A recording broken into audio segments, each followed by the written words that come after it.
சம்பவம் 5 இஸ்லாமிய சட்ட பரிபாலன வரலாற்றில் ஆடைகளின் இழை தேய்மானம் மற்றும் சாயத்தின் வேதியியல் சிதைவுகளை கொண்டு வண்ணானை சிறை தண்டனையிலிருந்து மீட்டெடுத்தல் பாதுகாத்தல் தொடர்பான ஆழமான விரிவான ஆய்வறிக்கை. வழக்கின் பின்னணி மற்றும் சர்ச்சை. அப்பாசிய கலீபகத்தின் ஆட்சிக்குட்பட்ட கெய்ரோ நீதிமன்றத்தில் நீதிபதி காஜி அல் மன்சூர் இப்னு ஆசிம் முன்னிலையில் இந்த வரலாற்று சிறப்புமிக்க வழக்கு விசாரணைக்கு வந்தது. அண்டலூசிய பட்டு மற்றும் பருத்தி ஆடைகளுக்கு சாயமிட்டு சலவை செய்யும் பட்டறை நடத்தி வந்த யாகூப் என்பவர் இந்த வழக்கின் வாதியாக இருந்தார். கெய்ரோ நகரின் மிகப்பெரிய வர்த்தகரான தாரிக் இப்னு ஷஹாப் என்பவர் பிரதிவாதியாக இருந்தார். வர்த்தகர் தாரிக் தன் குடும்பத்திற்கு சொந்தமான மற்றும் தங்க இழைகளால் நெய்யப்பட்ட மிகவும் விலையுயர்ந்த அண்டலூசிய பட்டு ஆடையை சலவை செய்வதற்காக யாகூப்பிடம் கொடுத்திருந்தார். சலவை பணிகள் அனைத்தும் நிறைவடைந்து ஆடையை திரும்ப பெற வேண்டிய நாளில் தாரிக் ஆடையை வாங்க வந்தார். ஆடையை ஒப்படைத்த வண்ணான் யாகூப் அதற்கான வழக்கமான கூலியை கேட்டார். ஆனால் வர்த்தகர் தாரிக் அந்த ஆடையை பார்த்ததும் கோபமடைந்து இந்த ஆடை என்னுடையதே அல்ல என்றும் இதன் வண்ணம் மங்கியிருக்கிறது என்றும் இதன் நெசவு இழை மிகவும் தளர்ந்து போயிருக்கிறது என்றும் கூறினார். மேலும் யாகூப் தன் அசல் ஆடையை திருடிக்கொண்டு அதற்கு பதிலாக பழமையான வேறொரு போலி ஆடையை தருகிறான் என்று பகிரங்கமாக குற்றம் சாட்டினார். மறுபுறம் வண்ணான் யாகூப் தன் மீதான குற்றச்சாட்டை மறுத்து தான் எந்த ஆடையையும் மாற்றவில்லை என்றும் சலவை செய்வதற்கு முன்பே இந்த ஆடை பல ஆண்டுகள் பயன்படுத்தப்பட்டு தேய்மானமடைந்திருந்தது என்றும் சாயமும் பலமுறை வெயிலில் உலர்த்தப்பட்டதால் இயல்பாகவே வெளுத்திருந்தது என்றும் வாதிட்டார். அத்துடன் இது தாரிக்கின் அசல் ஆடையே தான் என்றும் உறுதிபட கூறினார். வர்த்தகர் தாரிக் செல்வாக்குமிக்கவர் என்பதால் ஏழை வண்ணானை உடனடியாக சிறையில் அடைக்கும் என்றார். இதனால் வழக்கு காஜியின் நீதிமன்றத்தை அடைந்தது. நீதிபதியின் அறிவியல் மற்றும் தடயவியல் ஆய்வு. நீதிபதி காஜி அல் மன்சூர் இப்னு ஆசிம் வெறும் வாய்மொழி சாட்சியங்களை மட்டும் நம்பி தீர்ப்பளிக்க விரும்பவில்லை.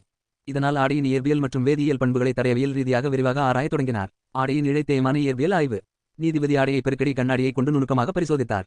ஆடையின் முழங்கை கை மடிப்பு பகுதி மற்றும் பின்புற எடுப்பு பகுதிகளில் உள்ள நூலிழைகள் பலமுறை உராய்வுற்றதால் ஏற்பட்ட நுண் தேய்மான வடுக்கள் காணப்பட்டன. புதிதாக தைக்கப்பட்ட அல்லது அரிதாக பயன்படுத்தப்பட்ட ஆடையாக இருந்தால் அதன் முழங்கை மற்றும் கை மடிப்பு பகுதிகளில் நூலிழைகள் உராய்வினால் முறுக்கு விழுந்திருக்க வாய்ப்பில்லை. ஆனால் இந்த ஆடையில் மனித உடலின் இயல்பான அசைவுகளால் பல மாதங்கள் அல்லது ஆண்டுகள் ஏற்பட்ட தொடர் உராய்வின் மூலமே சாத்தியமாகும் அளவுக்கு இழைகள் தேய்ந்திருந்தன. சாயத்தின் ஒளிவேதியியல் சிதைவு ஆய்வு. வர்த்தகர் தாரிக் வாதிட்டது போல ஆடையின் வெளிப்பக்கம் வண்ணம் வெளுத்து காணப்பட்டது. நீதிபதி ஆடையின் தையல்களை பிரித்து துணியின் மடிப்புகளுக்குள் மறைந்திருந்த உள்பகுதியை ஆராய்ந்தார். ஆடையின் வெளிப்புற சாயம் சூரிய ஒளியின் புறூதா கதிர்களால் வேதியியல் மாற்றம் அடைந்து சற்றே வெளுத்திருந்தது. ஆனால் மடிப்புகளுக்குள் ஒளி புகாத பகுதியின் சாயம் அசல் அண்டலூசிய பட்டின் அடர் நீல நிறத்தில் அப்படியே இருந்தது. ஒருவேளை வண்ணான் யாகூப் போலி ஆடையை மாற்றியிருந்தால் அந்த போலி ஆடையின் சாயத்தின் வேதியியல் கலவையும் மடிப்பு பகுதியின் நிறமும் வேறுபட்டிருக்க வேண்டும். ஆனால் இரண்டு பகுதிகளின் அடிப்படை சாய மூலக்கூறுகள் ஒன்றே என்பது உறுதியானது. வியர்வை உப்பு படிவு சாய்வு. நீதிபதி ஆடையின் கழுத்துப்பட்டையை தூய நீரில் நனைத்து அந்த நீரின் அடர்த்தியையும் அதில் படிந்திருந்த உப்பு தாதுக்களையும் பரிசோதித்தார். மனித வியர்வையில் இருக்கும் சோடியம் குளோரைடு மற்றும் கொழுப்பு அமிலங்கள் ஆடையின் ஆழமான நாரமைப்பில் படிந்திருந்தன. அது தாரிக்கின் உடல் அளவுகளுக்கும் அவரின் வியர்வை சுரப்பு பண்புகளுக்கும் துல்லியமாக பொருந்தியது. நீதிமன்ற தீர்ப்பு மற்றும் அதன் முக்கியத்துவம். அனைத்து அறிவியல் ஆதாரங்களையும் சேகரித்த பிறகு நீதிபதி காஜி அல் மன்சூர் இப்னு ஆசிம் வர்த்தகர் தாரிக் இப்னு ஷஹாப் மற்றும் வண்ணான் யாகூப் இருவரையும் நீதிமன்றத்தில் ஆஜர்படுத்தி வரலாற்று சிறப்புமிக்க தீர்ப்பை வழங்கினார். ஆடையின் உள்மடிப்பு சாய வேதியியல் மற்றும் கைமடிப்பு பகுதியின் இழை தேய்மானம் ஆகியவை இந்த ஆடை பல ஆண்டுகளாக தாரிக் என்பவரால் தொடர்ந்து பயன்படுத்தப்பட்ட அசல் ஆடையே என்பதை ஐயமர நிரூபிக்கின்றன என்று நீதிபதி சுட்டிக்காட்டினார். வண்ணான் யாகூப் எந்த ஆடையையும் திருடவோ மாற்றவோ இல்லை என்பதும் ஆடையின் நிறமாற்றம் மற்றும் தேய்மானம் ஆகியவை இயற்கை விதிகளுக்கு உட்பட்டவை என்பதும் உறுதியானது. ஏழை வண்ணானின் நேர்மையின் மீது களங்கம் கற்பிக்க முயன்றதற்கும் அவரை பொய் வழக்கில் சிக்க வைக்க பார்த்ததற்கும் தண்டனையாக வர்த்தகர் தாரிக் 100 தங்க தீனார்களை யாகூப்பிற்கு இழப்பீடாக வழங்க வேண்டும் என்றும் சலவை கட்டணத்தை முழுமையாக செலுத்த வேண்டும் என்றும் நீதிபதி தீர்ப்பளித்தார். வரலாற்று ஆய்வறிக்கையின் முடிவுரை. இந்த வழக்கு இஸ்லாமிய நீதி பரிபாலன வரலாற்றில் பொருட்களின் இயற்பியல் பண்புகள் மற்றும் வேதியியல் சிதைவு ஆகியவற்றைக் கொண்டு எவ்வாறு உண்மை நிலைநாட்டப்பட்டது என்பதற்கு சிறந்த சான்றாகும். அதிகாரமும் செல்வமும் படைத்த வர்த்தகரின் பொய்க்கூற்றை எளிய வண்ணானின் பக்கம் இருந்த அறிவியல் பூர்வமான உண்மையை கொண்டு முறியடித்த நீதிபதி காஜி அல் மன்சூர் இப்னு ஆசிமின் இத்தீர்ப்பு சட்ட வரலாற்றில் தடயவியல் ஆடை நெசவியல் ஆய்வின் முன்னோடி நிகழ்வாக கருதப்படுகிறது. சாயத்தின் வேதியியல் மற்றும் உள்மடிப்பு நிறம் ஏன் முக்கியம்? சந்தேகம். போலி ஆடையை மாற்றியிருந்தால் நிறமும் வேதியியல் கலவையும் ஏன் வேறுபட்டிருக்க வேண்டும்? அசல் ஆடை என்று எப்படி உறுதியானது? இயற்கை விதி. ஒரு துணிக்கு சாயம் பூசப்பட்ட பிறகு அதை வெயிலில் போட்டால் சூரியனின் புறூதா கதிர்கள் பட்டு வெளிப்புற சாயம் மட்டுமே வெளுக்கும். ஆனால் துணியின் தையலை மடித்து தைத்திருக்கும் உள்பகுதிக்கு வெயில் படாது. அதனால் உள்மடிப்பில் இருக்கும் சாயம் புதுசு போலவே அடர்த்தியாக இருக்கும். போலி ஆடை மாற்றி இருந்தால் என்ன நடந்திருக்கும்? யாகூப் வேறு ஒரு பழைய போலி துணியை கொண்டு வந்து கொடுத்திருந்தால் அந்த துணியில் பயன்படுத்தப்பட்ட சாயத்தின் மூலக்கூறுகளும் தாரிக்கின் அசல் துணியில் பயன்படுத்தப்பட்ட சாயமும் கண்டிப்பான முறையில் வேறுபட்டிருக்கும். நீதிபதி கண்டறிந்த உண்மை. தாரிக் கொடுத்த ஆடையில் வெளிப்பக்கம் வெளுத்திருந்தாலும் மடிப்பை பிரித்து பார்த்தபோது உள்ளே இருந்த சாயம் அசல் அண்டலூசிய பட்டின் அதே அடர் நீல நிறமாகவே இருந்தது. ஒரே சாய மூலக்கூறுகள் தான் இரண்டிலும் இருந்தன. இதன் மூலம் வெயிலால் வெளுத்ததே தவிர துணி மாறவில்லை என்பது நிரூபணமானது. வியர்வை உப்பு மற்றும் கழுத்துப்பட்டை ஆய்வு எப்படி வேலை செய்கிறது? சந்தேகம். துணியை நீரில் நனைத்து வியர்வை உப்பை பார்த்து அது தாரிக்கினுடையதுதான் என்று எப்படி சொன்னார்கள்? உடலியல் உண்மை. ஒவ்வொரு மனிதனின் வியர்வையிலும் இருக்கும் உப்பு, கொழுப்பு அமிலங்கள் மற்றும் தாதுக்களின் அளவு நபருக்கு நபர் வேறுபடும். ஆடையின் நிலை. ஒருவர் ஒரு ஆடையை நீண்ட காலம் அணியும் போது அவரின் கழுத்து மற்றும் உடம்பிலிருந்து வெளிவரும் வியர்வை ஆடையின் நூலிழைகளுக்குள் ஆழமாக இறங்கி உப்பாக படிந்துவிடும். நீதிபதி செய்த சோதனை. ஆடையின் கழுத்துப்பட்டையை நீரில் நனைத்தபோது அதில் படிந்திருந்த வியர்வை உப்பு நீரில் கரைந்தது. அந்த உப்பின் வேதியியல் பண்புகளையும் அடர்த்தியையும் ஆராய்ந்தபோது அது பல ஆண்டுகளாக தாரிக் என்பவரின் உடம்பிலிருந்து வெளியேறிய வியர்வையின் படிவுதான் என்பது உறுதியானது. வேறு ஒருவர் ஆடையை யாகூப் கொடுத்திருந்தால் இந்த வியர்வை உப்பு அமைப்பு மாறியிருக்கும். கைமடிப்பு பகுதி இழை தேய்மானம் என்ன சொல்கிறது? சந்தேகம். கை மடிப்பு பகுதி தேய்மானம் எப்படி இந்த ஆடை தாரிக்கினுடையதுதான் என்பதை நிரூபித்தது.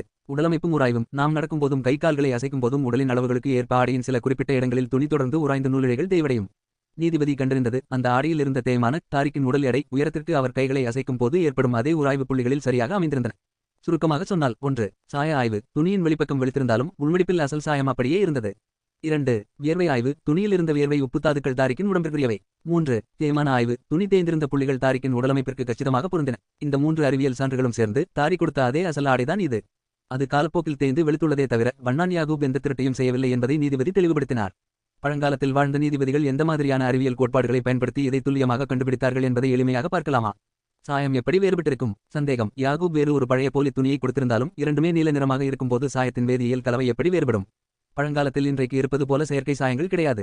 அனைத்தும் இயற்கையான தாவரங்கள், பாறைகள் மற்றும் உயிரினங்களிலிருந்து தயாரிக்கப்பட்டன. அண்டலூசிய பட்டின் சிறப்பு ஸ்பெயினின் அண்டலூசியா பகுதியில் மட்டுமே தயாரிக்கப்பட்ட அந்த அடர் நீல சாயம் இண்டிகோ தாவரங்கள் மற்றும் சில குறிப்பிட்ட கடல் நத்தைகளின் சாறுகளை கொண்டு ஒரு குறிப்பிட்ட விகிதத்தில் கலக்கப்படும். போலி துணியின் சாயம். யாகூப் வேறு ஒரு பழைய நீல நிற துணியை கொண்டு வந்திருந்தால் அது கெய்ரோவில் உள்ள சாதாரண தாவரங்கள் அல்லது மலிவான மரப்பட்டைகளிலிருந்து எடுக்கப்பட்ட சாயமாகத்தான் இருக்கும். நீதிபதி கண்டறிந்தது. மேல்நோக்கி பார்க்க இரண்டுமே நீல நிறமாக தெரிந்தாலும் துணியை நீரில் ஊறவைத்து அல்லது காய்ச்சி பிரித்திருக்கும் போது அண்டலூசிய சாயத்தின் அடர்த்தியும் வேதியியல் பிரிப்பும் சாதாரண உள்ளூர் சாயத்தை விட முற்றிலும் மாறுபட்டு நிற்கும். மடிப்பிற்குள் இருந்த அசல் சாயச்சாறு அண்டலூசிய பட்டின் சாயப்பண்போடு அப்படியே பொருந்தியது. வியர்வை உப்பின் பண்புகளை எப்படி ஆராய்ந்தார்கள்? சந்தேகம். பழங்காலத்தில் ஆய்வகங்கள் இல்லாதபோது வியர்வை உப்பையும் அடர்த்தியையும் எப்படி பரிசோதித்தார்கள்? அப்பாசிய கலீபக காலம் என்பது இஸ்லாமிய பொற்காலம். அக்காலத்தில் வேதியியல் மற்றும் மருத்துவ கலை மிக உச்சத்தில் இருந்தது. சுவை மற்றும் வீழ்படிவு முறை. 1. அடர்த்தி கழுத்துப்பட்டையை தூய நீரில் ஊறவைத்து அந்த நீரை ஆவியாக்கும் போது அடியில் படிவுகளாக உப்பு தங்கும். 2. உணவுமுறை அடையாளம். தாரிக் ஒரு பெரும் வர்த்தகர். செல்வந்தர்களின் உணவு முறையில் விலையுயர்ந்த கறி, கொழுப்பு, வாசனை திரவியங்கள் மற்றும் குறிப்பிட்ட வகை உப்புகள் அதிகம் இருக்கும். ஏழைகளின் வியர்வையில் இந்த அளவுக்கு கொழுப்பு அமில படிவுகள் இருக்காது. 3. உப்பு படிவு சோதனை. நீரில் கரைந்த உப்பின் செறிவை வைத்து அந்த ஆடையை தொடர்ந்து அணிந்தவர் எவ்வளவு உடல் எடையும் எந்த மாதிரியான சுரப்புத்தன்மையும் கொண்டவர் என்பதை அன்றைய மருத்துவர்கள் மற்றும் வேதியியலாளர்களின் உதவியுடன் நீதிபதி ஒப்பீடு செய்தார். காலப்போக்கில் தேய்ந்து வெளுக்க எவ்வளவு காலம் ஆகும்? சந்தேகம். அந்த ஆடை தேய்ந்து வெளுத்து போவதற்கு எவ்வளவு காலம் ஆகியிருக்கும்? பட்டு மற்றும் தங்க இழை நெசவு செய்யப்பட்ட ஆடைகள் மிகவும் உறுதியானவை. அவை இயல்பாக தேய்ந்து நிறம் மாறுவதற்கு பின்வரும் காலம் பிடிக்கும். வெயில் வெளுப்பு தேவையான காலம் 1.5 முதல் 3 ஆண்டுகள். காரணம். அண்டலூசிய பட்டின் இயற்கை இண்டிகோ சாயம் சூரிய ஒளியில் தொடர்ந்து படும்போது புருதா கதிர்களால் மெல்ல மெல்ல வெளுக்க குறைந்தது 18 முதல் 36 மாதங்கள் ஆகும். இழை தேய்மானம் தேவையான காலம் 2 முதல் 4 ஆண்டுகள். காரணம். தங்க இழையும் பட்டும் உராய்ந்து முழங்கி கைமடிப்பு பகுதிகளில் நூலிழைகள் முறுக்க விழுந்து மெலிதாக மாற தொடர்ச்சியாக 2 ஆண்டுகளுக்கும் மேலான பயன்பாடு தேவை. நீதிபதியின் கணக்கு. யாகூப் ஆடையை செலவை செய்ய வாங்கியது 2 வாரங்கள் மட்டுமே. ஆனால் ஆடை வெளுப்பதற்கும் தேய்வதற்கும் 2 முதல் 3 ஆண்டுகள் ஆகும். எனவே 2 வாரத்தில் யாகூப்பால் இந்த தேய்மானத்தையும் வெளுப்பையும் ஏற்படுத்தியிருக்க முடியாது. தாரி கடந்த 2 முதல் 3 வரை ஆண்டுகளாக அந்த ஆடையை தொடர்ந்து பயன்படுத்தியதால் மட்டுமே இந்த வேதியியல் மற்றும் இயற்பியல் மாற்றங்கள் சாத்தியம் என்பதை நீதிபதி உறுதி செய்தார். போலி துணியிலும் இண்டிகோ சாயம் இருக்கலாமே? யாகூப் ஒருவேளை வேறு ஒரு பழைய போலி துணியை கொண்டு வந்திருந்தாலும் அதிலும் நீல நிறத்திற்காக இண்டிகோ பயன்படுத்தப்பட்டிருக்க சாத்தியக்கூறுகள் உண்டு என்பது கேள்வி. ஆனால் பண்டைய மற்றும் இடைக்கால சாய தொழில்நுட்பத்தில் ஒரே இண்டிகோ சாயமாக இருந்தாலும் அதை தயாரிக்கும் முறை மற்றும் அதில் கலக்கப்படும் காரப்பொருட்களின் அடிப்படையில் வேதியியல் வேறுபாடுகள் உருவாகும். மூலப்பொருள் மற்றும் சாயப்பிரித்தெடுப்பு வேறுபாடு. அண்டலூசிய பட்டு ஸ்பெயினின் அண்டலூசியா பகுதியில் பயன்படுத்தப்பட்ட இண்டிகோ உயர்தர இண்டிகோ ஃபெரா ட்ரிக்டோரியா தாவரம் மற்றும் மத்திய தரைக்கடல் கடல் நத்தைகளான முரெக்ஸ் ஆகியவற்றின் கூட்டுச்சாற்றால் தயாரிப்பது. இதில் டைப்ரோமோ இண்டிகோ என்ற சிறப்பு வேதியியல் பிணைப்பு இருக்கும். கெய்ரோ உள்ளூர் இண்டிகோ. எகிப்து மற்றும் மத்திய கிழக்கில் மலிவாக கிடைக்கும் வாட் என்ற தாவரத்திலிருந்தே உள்ளூர் இண்டிகோ எடுக்கப்பட்டது. வாட் தாவரத்திலிருந்து எடுக்கப்படும் இண்டிகோவில் இண்டிகான் செறிவு குறைவாகவும் தாவர கழிவுப் பொருட்கள் அதிகமாகவும் இருக்கும். படிகார ஊன்றி சோதனை. பழங்காலத்தில் சாயத்தை பட்டு நூலில் நிலைநிறுத்த ஊன்றி எனப்படும் வேதியியல் உப்புகளை பயன்படுத்துவார்கள். அண்டலூசிய சாய பட்டறைகளில் அலுமினியம், பொட்டாசியம் சல்பேட் மற்றும் ஈய உப்புகளை துல்லியமான விகிதத்தில் பயன்படுத்தினர். உள்ளூர் எகிப்திய போலி ஆடை தயாரிப்பாளர்கள் இரும்பு சல்பேட் அல்லது மரச்சாம்பல் காரத்தை பயன்படுத்தினர். வேதியியல் உண்மை. ஆடையின் சிறு பகுதியை சூடான வினிகர் அல்லது கார கரைசலில் ஊறவைக்கும் போது அண்டலூசிய சாயம் கரையாமல் நிலைத்து நிற்கும். ஆனால் வாட் தாவர இண்டிகோ அல்லது இரும்பு ஊன்றி பயன்படுத்திய உள்ளூர் சாயம் உடனடியாக நிறமிழந்து நீரை கலங்க செய்யும். நீதிபதி இந்த வினிகர் கரைசல் சோதனையின் மூலமே இரண்டின் வேதியியல் கலவையையும் பிரித்தறிந்தார். நீரில் கரைந்த உப்பின் செறிவு என்றால் என்ன? நீரில் கரைந்த உப்பின் செறிவு என்பது ஒரு குறிப்பிட்ட அளவு தண்ணீரில் எவ்வளவு கிராம் உப்பு அல்லது தாதுக்கள் கரைந்துள்ளன என்பதை குறிக்கும் அளவீடாகும். எளிமையான உதாரணம். ஒரு டம்ளர் தண்ணீரில் 1 ஸ்பூன் உப்பு போட்டால் அதன் செறிவு குறைவு. அதே ஒரு டம்ளர் தண்ணீரில் அரை கப் உப்பு போட்டால் அதன் செறிவு மிக அதிகம். நீதிபதி இதை எப்படி பரிசோதித்தார்? 1. மாதிரி எடுத்தல். அசல் ஆடையின் கழுத்து பட்டையிலிருந்து ஒரு குறிப்பிட்ட அளவிலான துணியை வெட்டி நுறுமி தூய நீரில் ஊறவைத்தார். 2. ஆவியாக்குதல். அந்த நீரை சிறிய களிமண் அகல் விளக்கில் ஊற்றி மெதுவாக சூடாக்கி நீரை முழுமையாக ஆவியாக்கினார். 3. படிவு எடையிடுதல். நீர் ஆவியான பிறகு அகலின் அடியில் எஞ்சியிருந்த வெண்மையான உப்பு படிகங்களின் அளவை ஆராய்ந்தார். கண்டறிதல். தாரி போன்ற அதிக உடல் எடையும் பணக்கார உணவு முறையும் கொண்ட நபரின் துணியை ஊறவைத்த நீரில் சாதாரண மனிதர்களின் ஆடையை விட 3 மடங்கு அதிகமான உப்பும் கொழுப்பு அமில அடுக்களும் படிந்திருந்தன. இது தாரிக்கின் பிரத்யேக வியர்வை செறிவுடன் துல்லியமாக பொருந்தியது. 2 வாரத்தில் யாகூப் ஆடையை மாற்றி அமைத்திருக்க முடியாதா? சந்தேகம். 2 வார காலத்தில் யாகூப் துணியின் தேய்மானத்தையும் வெளுப்பையும் செயற்கையாக உருவாக்கியிருக்க முடியாதா? அல்லது வேறு ஒரு பழைய துணியை கொண்டு மாற்றியிருக்க முடியாதா? யாகூப் ஒருவேளை திட்டமிட்டு ஆடையை மாற்றவோ அல்லது செயற்கையாக பழசாக்கவோ முயன்றிருந்தால் அது பின்வரும் 3 காரணங்களால் நீதிபதியின் ஆய்வில் உடனடியாக சிக்கியிருக்கும். செயற்கை தேய்மானம் மற்றும் இயற்கை தேய்மானத்தின் வேறுபாடு. ஒருவர் ஆடையை செயற்கையாக பழசாக்க வேண்டும் என்றால் அதை நார்த்தூரிகை அல்லது கரடுமுரடான கல் கொண்டு தேய்க்க வேண்டும். செயற்கை தேய்மானம். கல்லால் அல்லது தூரிகையால் தேய்க்கும்போது நூலிழைகள் ஒரே திசையில் கிழியும். இழைகள் அறுபட்டு தொங்கும். இயற்கை தேய்மானம். மனித உடல் அசைவால் பல ஆண்டுகள் ஏற்படும் தேய்மானத்தில் நூலிழைகள் அறுபடாமல் மனித உடலின் வெப்பம் மற்றும் வியர்வையால் மெல்ல மெல்ல தளர்ந்து வட்ட வடிவில் நுண் உருண்டைகளாக மாறும். ஆடையின் தேய்மானம் இயற்கை முறையில் மட்டுமே உருவானது என்பது பெருக்கடி கண்ணாடியில் தெளிவாக தெரிந்தது. உடலமைப்பு மற்றும் தையல் பொருத்தம். அண்டலூசிய பட்டு உடைகள் தாரிக்கின் பிரத்யேக உடல் அளவுகளுக்கு ஏற்ப தைக்கப்பட்டவை. யாகூப் வேறு ஒரு பழைய ஆடையை மாற்றித் தர வேண்டுமென்றால் அதே அண்டலூசிய பட்டில் அதே தங்க இழை வேலைப்பாட்டுடன் தாரிக்கின் உடல் அளவுகளுக்கு சரியாக பொருந்தும் மற்றொரு பழைய ஆடை யாகூப்பிடம் இருந்திருக்க வேண்டும். கெய்ரோவில் தாரிக்கின் உடல் அளவுக்கு நிகரான அதே பழமையான அண்டலூசிய ஆடை வேறு யாரிடமும் இருக்க வாய்ப்பில்லை. ரசாயன வெளுப்பு. யாகூப் வசல் ஆடையை சீக்கிரமாக வெளுக்க வைக்க ஏதேனும் காரத்தன்மையுள்ள ரசாயனத்தை பயன்படுத்தியிருந்தால் அது துணியின் நூல் கட்டமைப்பையே முற்றிலும் சிதைத்திருக்கும். ஆனால் அந்த ஆடையின் நூல்கள் பலமாகவே இருந்தன. சூரிய ஒளியினால் மட்டுமே அதன் மேல் அடுக்கு சாயம் இயல்பாக வெளுத்திருந்தது.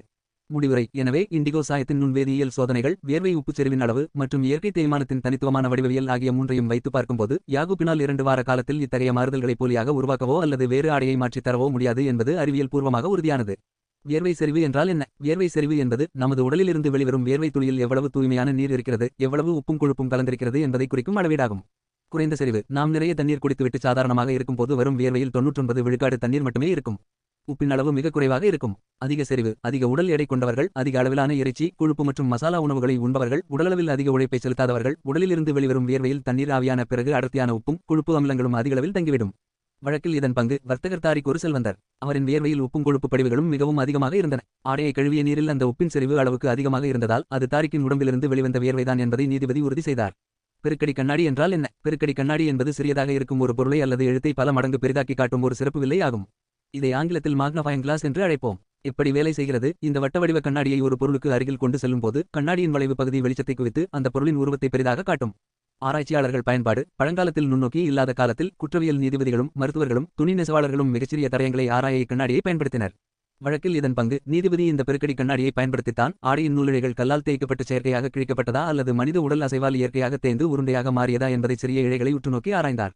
உடலளவில் அதிக உழைப்பை செலுத்துபவர்கள் அல்லது தொடர்ச்சியாக கடின பணியில் ஈடுபடுபவர்களின் உடலில் வளர்சிதை மாற்றம் மிக வேகமாக நடக்கும். அவர்கள் கடுமையாக உழைக்கும் போது அதிக வியர்வை சுரப்பு. தசை இயக்கங்களால் உடலின் வெப்பநிலை அதிகரித்து அதை தணிக்க வியர்வை சுரப்பிகள் தீவிரமாக இயங்கும். நீராவியாதல். தோலின் மேல் வரக்கூடிய வியர்வையில் உள்ள தண்ணீர் சுற்றுப்புற வெப்பத்தாலும் உடலின் சூட்டாலும் விரைவாக ஆவியாகிவிடும். படிவு தங்குதல். தண்ணீர் ஆவியான பிறகு அந்த வியர்வையில் கலந்திருந்த சோடியம் குளோரைடு தாதுக்கள் மற்றும் தோலில் உள்ள செபேசியஸ் சுரப்பிகள் வெளியிடும் கொழுப்பு அமிலங்கள் தோலிலும் அவர்கள் அணிந்திருக்கும் ஆடையிலும் அடர்த்தியான வண்டலாக படிந்துவிடும். இதனால்தான் கடினமாக உழைப்பவர்கள் அல்லது வெயிலில் வேலை செய்பவர்களின் சட்டையில் வியர்வை காய்ந்த பிறகு வெள்ளை நிறத்தில் உப்புக்கோடுகள் தெளிவாக தெரிவதை பார்க்கலாம். இந்த அடர்த்தியான உப்பும் கொழுப்பு படிவுகளும் ஆடையின் நூலிழைகளுக்குள் ஆழமாக சென்று படிந்து விடுவதால் அதை சாதாரண தண்ணீரில் அலசினாலும் கூட அந்த உப்பின் செறிவு வேதியியல் சோதனையில் வெளிப்பட்டுவிடும். இல்லை, தாரிக் உடலளவில் கடின உழைப்பு செய்பவர் அல்ல. அவர் கெய்ரோ நகரின் மிகப்பெரிய பணக்கார வர்த்தகர். அப்படியென்றால் அவரது வியர்வையில் உப்பும் கொழுப்பும் அதிக செறிவுடன் இருக்க காரணம் என்ன? அதற்கு 2 முக்கிய காரணங்கள் உண்டு. 1. பணக்கார உணவு முறை. பழங்காலத்தில் தாரிக் போன்ற செல்வந்தர்கள் சாதாரண மக்களை விட அதிகளவில் இறைச்சி, கொழுப்பு நிறைந்த உணவுகள், நெய், சீஸ் மற்றும் அதிக காரம் அல்லது உப்பு சார்ந்த உணவுகளை உண்டார்கள். மனிதன் எத்தகைய உணவை உண்கிறானோ அதற்கு ஏற்பவே அவனது வியர்வை கழிவின் வேதியியல் கலவையும் அமையும். தாரிக்கின் உடலில் அதிக கொழுப்பு மற்றும் உப்பின் அளவு இருந்ததால் அவர் சாதாரணமாக அமர்ந்திருந்தாலும் அல்லது லேசாக நடந்தாலும் கூட அவரது வியர்வையில் கொழுப்பு அமிலங்களும் உப்பும் அதிக அடர்த்தியுடன் வெளிவந்தன. 2. அதிக உடல் எடை மற்றும் கொழுப்பு சுரப்பு. தாரிக் கடின உழைப்பாளி இல்லாததால் அவருக்கு உடல் எடையும் தோலுக்கு அடியில் கொழுப்பும் அதிகமாக இருந்தது. அதிக உடல் எடை கொண்டவர்களுக்கு சிறிய அசைவின் போதும் வியர்வை சுரப்பிகள் மற்றும் எண்ணெய் அல்லது கொழுப்பு சுரப்பிகள் அதிகமாக இயங்கும். இவர்களின் வியர்வையில் தண்ணீரை விட தோலில் உள்ள கொழுப்பு அமிலங்கள் அதிக அளவில் கலந்து வெளியேறும். சுருக்கமாக, கடின உழைப்பாளிகள் அதிக நேரம் வெயிலில் உழைத்து நீர் ஆவியாவதால் சட்டை மீது உப்புக்கோடுகள் படியும். செல்வந்தர் தாரிக் அவர் உழைக்காவிட்டாலும் அவரது அதிக உடல் எடை மற்றும் பணக்கார உணவு முறையின் காரணமாக அவரது வியர்வையில் கொழுப்பும் உப்பும் இயல்பாகவே அடர்த்தியாக இருந்தது. எனவே அந்த ஆடையில் படிந்திருந்த கொழுப்பு மற்றும் உப்பின் தன்மையை வைத்தும் அது ஒரு செல்வந்தரின் உடலிலிருந்து வந்த வியர்வைதான் என்பதையும் நீதிபதி உறுதி செய்தார். சம்பவம். புதைக்கப்பட்ட தங்கக்குட திருட்டு வழக்கும் மண்ணின் சாட்சியமும் மடிந்த பேராசையும். நள்ளிரவில் திருடப்பட்ட தங்கக்குடமும் நிலம் சொன்ன உண்மையும் கிணறு தோண்டியதாக நாடகமாடி ஆண்டை வீட்டானின் பேராசை விழுந்து வழக்கு. தந்தையின் இரகசிய தங்கக்குடமும் பக்கத்து வீட்டுக்காரனின் சதியும் சாட்சிகளற்ற வழக்கில் மண்ணை சாட்சியாய் நின்று நீதி வழங்கிய கதை. அப்பாசிய கலிபக காலத்தில் அஸ்லாம கோல்டன் ஏஜ். வழக்கு எண் 412 கீழ் 842 அப்பாசிய கலிபக நீதிமன்றம் எகிப்து. வாதி ரஃபி குடும்பத்தினர். பிரதிவாதி வாசிம் அண்டை வீட்டார். நீதிபதி காதி அபூபக்கர் அல் பசே. புதைக்கப்பட்ட தங்கக்குடம் தொடர்பான வரலாற்று சட்ட வழக்கு ஒன்றை நீதிபதி எவ்வாறு மண் அறிவியல், சோயில் மெக்கானிக்ஸ் மற்றும் மண்ணடுக்கு ஆய்வு ஃபரன்சிக்ஸ்மோலோகி மூலம் தீர்த்து வைத்தார் என்பதற்கான அறிவியல் பூர்வ விளக்கம் இதோ. புதைக்கப்பட்ட தங்க நாணயக்குடம் திருட்டு பற்றிய ஆய்வு. வழக்கின் சுருக்கம். கெய்ரோவை சேர்ந்த ரஃபீக் என்ற வர்த்தகர் தான் இறப்பதற்கு முன் தன் வீட்டின் பின்புற தோட்டத்தில் பெரும் தங்க நாணயங்கள் நிரப்பிய செப்பு தங்கக்குடத்தை புதைத்து வைத்தார். அவரது மறைவுக்கு பின் அதை தோண்டி எடுத்துச் சென்ற குடும்பத்தினருக்கு அதிர்ச்சி காத்திருந்தது. அங்கு தங்கக்குடம் இல்லை. வாசிம் தன் தோட்டத்தில் புதிதாக கிணறு தோண்டியதாகவும் அப்போதுதான் நிலத்திற்கு அடியில் தங்கம் கிடைத்ததாகவும் கூறி அத்தங்கத்தை பயன்படுத்த தொடங்கினான். அண்டை வீட்டாரான வாசிம் என்பவன் மீது சந்தேகம் எழுந்தது. ஆனால் ரஃபி குடும்பத்தினர் வாசிம் இரவோடு இரவாக எங்கள் தோட்டத்தில் அத்துமீறி நுழைந்து குடத்தை தோண்டி எடுத்துவிட்டு பொய் சொல்கிறான் என்று நீதிபதியிடம் முறையிட்டனர். சாட்சிகள் இல்லாத இந்த வழக்கில் நீதிபதி மண்ணடுக்கு ஆய்வு, சோயில் ஸ்ட்ராட்டிகிராஃபி மற்றும் மண்ணின் அடர்த்தி மாற்றங்களை வைத்து உண்மையை கண்டறிந்தார். அசையாத மண்ணடுக்கு விதி, லா ஆஃப் சூப்பர்பொசிஷன். இயற்கையாக அமையும் நிலத்தில் மண் வெவ்வேறு அடுக்குகள் சோயில் ஹரைசன்ஸ் ஆக படிந்திருக்கும். மேலடுக்கு குப்சோயில் கரிமப் பொருட்கள் இலைமட்டுகள் நிறைந்த கருமை நிறமண். நடு அடுக்கு சப்சோயில் களிமண்ணும் தாதுக்களும் நிறைந்த செம்மண் அல்லது மஞ்சள் நிறமண். அடியடுக்கு பெட்ராக் பேரண்ட் மெட்டீரியல் பாறை திகழ்களும் கடினமான சுண்ணக்கம்புகளும் சலிச நிறைந்த வெளிரிய நிறமண். நீதிபதி கண்டறிந்த உண்மை. நிலத்தை தோண்டாத வரை இந்த அடுக்குகள் ஒன்றன் மீது ஒன்றாக தெளிவாக இருக்கும். ஆனால் ஒருமுறை குழி தோண்டி மீண்டும் மூடும்போது இந்த 3 அடுக்கு மண் ஒன்றுடன் ஒன்று கலந்து கலப்பு மண் டஸ்டார் மடல் சோயில் ஆக மாறும். நீதிபதி ரஃபீக்கின் தோட்டத்தில் சந்தேகத்திற்குரிய இடத்தை ஆராய்ந்தபோது குறிப்பிட்ட 4 அடி ஆழப்பரப்பில் மட்டும் மேல் மண் மடியில் இருந்த சுண்ணக்கம்பு மண்ணும் கலந்திருந்தது. இதன் மூலம் அங்கே சமீபத்தில் குழி தோண்டப்பட்டு மீண்டும் மூடப்பட்டுள்ளது என்பது முதற்கட்டமாக நிரூபணமானது. மண்ணின் அடர்த்தி மற்றும் தளர்ச்சி, சோயில் கம்பாக்ஷன் மற்றும் டென்சிட்டி. பல 100 ஆண்டுகளாக இயற்கையாக அமைந்த மண் மிகவும் நெருக்கமாகவும் ஹைலி கம்பாக்ட் அடர்த்தியாகவும் இருக்கும். இயற்கை மண் மழையினாலும் அழுத்தத்தினாலும் மண்ணின் நுண்துளைகள் போஸ்ட் சுருங்கிய அடர்த்தி அதிகமாக இருக்கும். தோண்டப்பட்ட மண் ஒரு குழியை தோண்டி மீண்டும் அதே மண்ணை போட்டு மூடினாலும் அந்த மண் தளர்ச்சியாகவே லூஸ் சோயில் இருக்கும். அது பழையபடி இயற்கையான அடர்த்தியை பெற குறைந்தபட்சம் 5 முதல் 10 ஆண்டுகள் ஆகும். நீதிபதி செய்த சோதனை. நீதிபதி ஒரு குறிப்பிட்ட எடையுள்ள இரும்பு ஈட்டியை சமமான விசையுடன் ரஃபீக்கின் தோட்டத்தின் பிற பகுதிகளிலும் குடம் புதைக்கப்பட்டதாக கூறப்பட்ட இடத்திலும் குத்தி பார்த்தார். சாதாரண நிலத்தில் ஈட்டி 2 அங்குலம் மட்டுமே இறங்கியது. குடம் இருந்ததாக கூறப்பட்ட இடத்தில் ஈட்டி 4-5 அங்குலத்திற்கு மேல் மிக எளிதாக உள்ளே இறங்கியது. இதன் மூலம் ரஃபீக்கின் தோட்டத்தில் மிக சமீபத்தில் தான் மண் தோண்டப்பட்டு மூடப்பட்டுள்ளது என்பது உறுதியானது. ஆக்சிஜனேற்றம் மற்றும் மண்ணின் ஈரப்பதம், சோயில் ஆக்சிடேஷன் மற்றும் மாய்ஸ்சர். ஆழமான அடியில் இருக்கும் மண் சூரிய ஒளியையும் ஆக்சிஜனையும் பார்த்திருக்காது. நிலத்தின் அடியிலிருந்து தோண்டி எடுக்கப்பட்ட மண் காற்றில் உள்ள ஆக்சிஜனுடன் வினைபுரியும் போது ஆக்சிடேஷன் அதில் உள்ள இரும்பு தாதுக்கள் நிறம் மாறத் தொடங்கும். வாசிம் தன் தோட்டத்தில் கிணறு தோண்டியதாக கூறிய இடத்தில் இருந்த மண் ஒரே சீரான வண்ணத்துடனும் நீண்ட நாட்களாக காற்றில் உலர்ந்த தன்மையுடன் இருந்தது. ஆனால் ரஃபீக்கின் தோட்டத்தில் தோண்டப்பட்ட இடத்தின் அடியில் இருந்த களிமண் முழுமையாக உலராமல் சமீபத்தில் காற்றோட்டம் பட்டதற்கான ஆக்சிஜனேற்ற நிறமாற்றத்துடன் கலர் கிரேடியன்ட் டிஃபரன்ஸ் இருந்தது. குடத்தின் அடிச்சுவிடும் அழுத்தக்கூடும், காவடி மற்றும் சோயில் கம்ப்ரஷன். ஒரு கனமான தங்கக்குடம் பல ஆண்டுகள் ஒரு இடத்தில் புதைந்திருக்கும் போது தன்னை சுற்றியுள்ள மண்ணை இறுக செய்து ஒரு வடிவ கூட்டினை கம்ப்ரஷன் போல் உருவாக்கும். நீதிபதி ரஃபீக்கின் தோட்டத்தில் தோண்டப்பட்ட குழியின் அடியை பெருக்கெடுக்கும் நாடி மற்றும் விளக்கு வெளிச்சத்தில் நுட்பமாக ஆராய்ந்தார். குடம் வைக்கப்பட்டிருந்த அடியில் செம்பு தங்க குடத்தின் வட்ட வடிவமான அச்சு குண்டோ லைன்ஸ் மண்ணில் அப்படியே படிந்திருந்தது. மேலும் அந்த மண்ணில் செப்பு குடத்திலிருந்து காலப்போக்கில் கசிந்த செப்பு கார்பனேட், கோபகார்பனேட், பச்சை நிற படிவு நுண்துகள்கள் படிந்திருந்தன.